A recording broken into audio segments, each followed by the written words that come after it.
Mr. President. Oh, Senator from Tennessee. Thank you, Mr. President. Are we in a quorum call? Yes, we are. I ask that we dispense with the quorum call. Without objection. Thank you, Mr. President. I've come to the floor today to go into a little bit more detail about why I will not be voting for and in favor of Judge Ketanji Brown Jackson's confirmation to the Supreme Court. Now, as we have all heard and as we appreciate, there's no doubt that Judge Jackson is highly educated. She has an impressive resume. She is cordial. She was very gracious with her time. But as I listened to her responses over a 2-day period of time, I was really dissatisfied with the specifics. And as I got home to Tennessee and talked to Tennesseans, they had wanted to hear specifics from her and were disappointed that she did not come forward with those specifics. And my colleague, Senator Durbin, helpfully pointed out this morning that Judge Jackson did indeed make the rounds up here prior to her hearing. Yes, indeed, she did do that. She came to my office, and we spent about an hour together talking about her record. And I, of course, didn't give her a list of questions to study, but I did clue her in on some of the things that I thought were going to be important for us to discuss. Now, some are items we had discussed when she came before us for her appellate court hearing. Some of those things we never got a complete answer to. But we needed to get that complete answer. This is a lifetime appointment, and it was disappointing that we did not, even now, get that complete answer. What I have learned is normally, as we at Judiciary Committee conduct these hearings for judges for the federal bench, for Supreme Court nominees, they walk into the hearing room and they are prepared.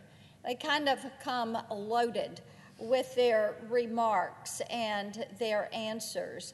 And they have a general idea of what is going to come their way from different ones of us because we've spent the time meeting with them individually, making certain that they know what is going to be important. So there is no doubt she knew that I was going to press her on her lack of a clear articulation on a judicial philosophy, and she knew that there were concerns and criticisms of her record and some of the decisions that she had made. She knew that we'd ask tough constitutional law questions about abortion, substantive due process, and interstate commerce. And I know that and I think most of my colleagues on the Judiciary Committee would say that I expect nominees to be familiar with all of these things, to have an opinion, and be willing to share that opinion. This is an appointment, as I said a moment ago, a lifetime appointment to the highest court in the land. So this is not supposed to be an easy process. This is to be tough questions that are appropriately placed. And, Mr. President, tough questions are not attacks. Tough questions are placed in search of answers for the people that we represent. But instead of showcasing what we were told was her extraordinary prowess for the law, Judge Jackson's hearing turned into a showcase of things that she just did not want to talk about. My Democratic colleagues have spent a lot of time trying to provide cover for her But the fact of the matter is that at the end of this week, the majority leader will ask us to greenlight a Supreme Court nominee who has not articulated a judicial philosophy, who filibustered her way through basic constitutional questions, and who repeatedly pled ignorance of the most controversial items in her record. We have received Judge Jackson's responses to our written questions, and unfortunately, she's still refusing to open a window into her thinking. I asked her again about her ruling in Make the Road, New York versus McAleenan, which focused in part on how a judge should interpret a statute that grants an agency sole and unreviewable discretion over the rules it develops. When Congress wrote those words, I'm sure we believed that sole and unreviewable discretion meant exactly, precisely that. This law was sole and unreviewable. But rather than focusing on the plain meaning of the text, Judge Jackson took it upon herself to evaluate and reject the DHS rule in question and establish a nationwide injunction. Well, as we all know, fortunately, the D.C. Circuit overruled her. But the question remains, how in the world could any judge read those words and decide Congress wanted the opposite result of what Congress specifically said, sole and unreviewable? But in a show of lack of respect for Congress and what Congress explicitly said, because she disagreed with the policy, what did she do? She picked it up. She basically tore up that policy, and she did what she thought was best. In her written response, Judge Jackson offered no new information, but because she tends to editorialize in her opinions, we can still glean some insight from what she had to say about the DHS case. She suggested that the Department of Homeland Security's position was, and I'm quoting her, a terrible proposal that reeks of bad faith and demonstrates contempt for the authority that the Constitution's framers have vested in the judicial branch. Now, those are her words.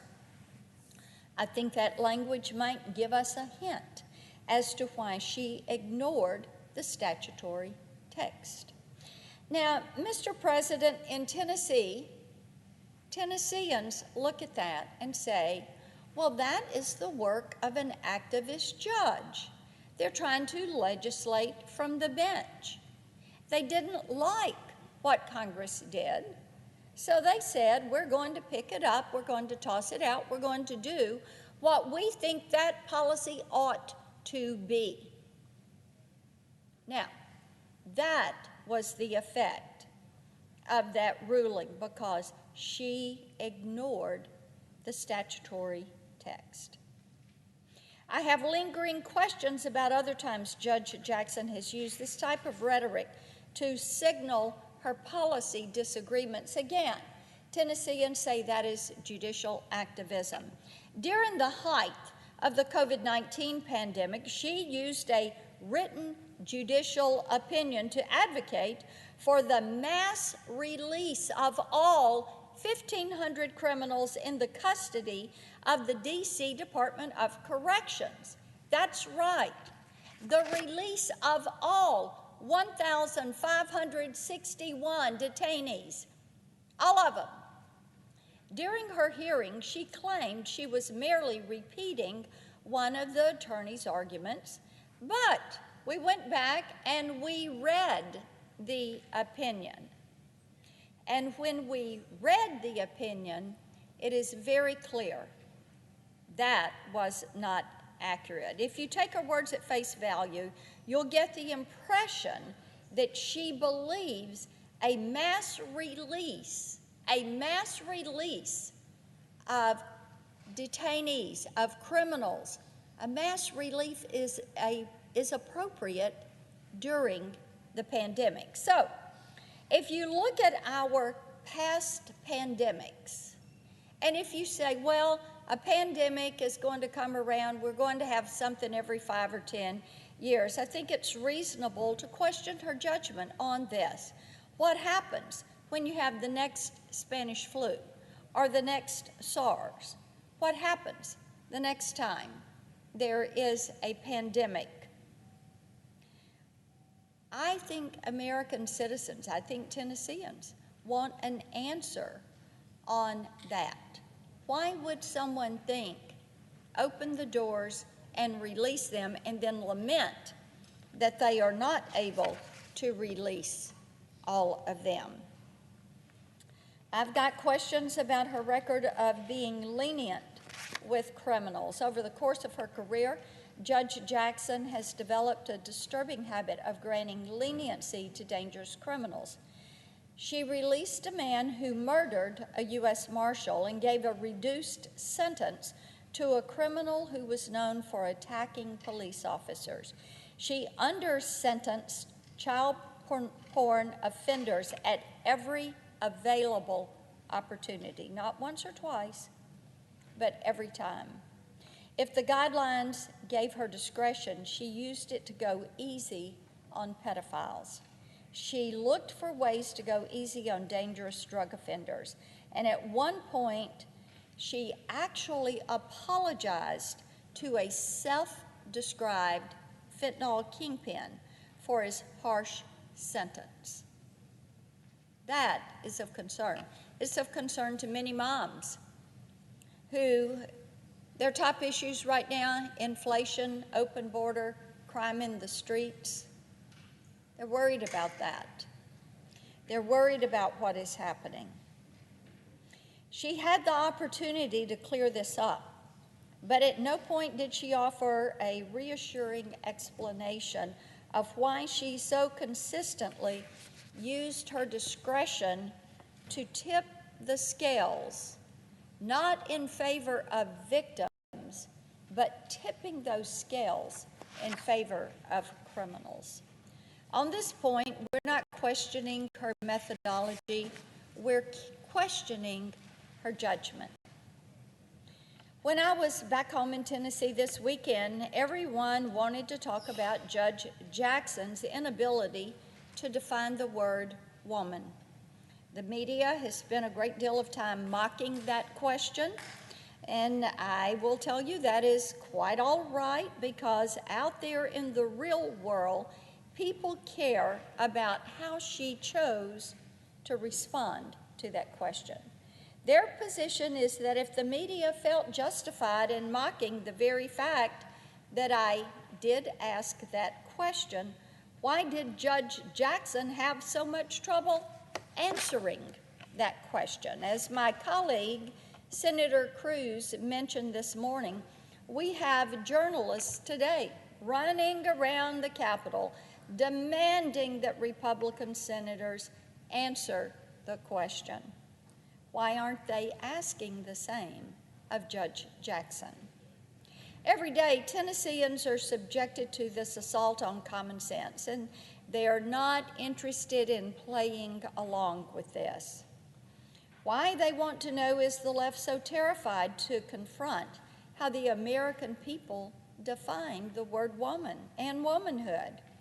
And why would my Democratic colleagues continue to prop up a nominee who squandered her hearing by dodging questions and claiming ignorance of her very own record?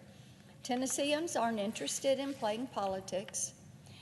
They just want the Democrats to reveal what rule book they're using, because Tennesseans want to see constitutionalist judges on the bench. They want people to call balls and strikes. They want people who believe in equal treatment under the law, equal justice for all. and they see what's happening in our country. It's frightening to them. For a long time now, radical activists have wanted to handpick a Supreme Court justice. Some of these dark money groups that are all there helping the left, they've said, give us your money. We'll make certain there are federal judges and a Supreme Court justice that are progressive. And in the meantime, we've seen them make inroads in the media, on school boards, and in some of the country's most respected universities. So Tennesseans are very familiar with what happens when activism begins to replace common sense. They're very familiar with the tactics of the left that continue to try to diminish freedoms of individuals and give that power to the government.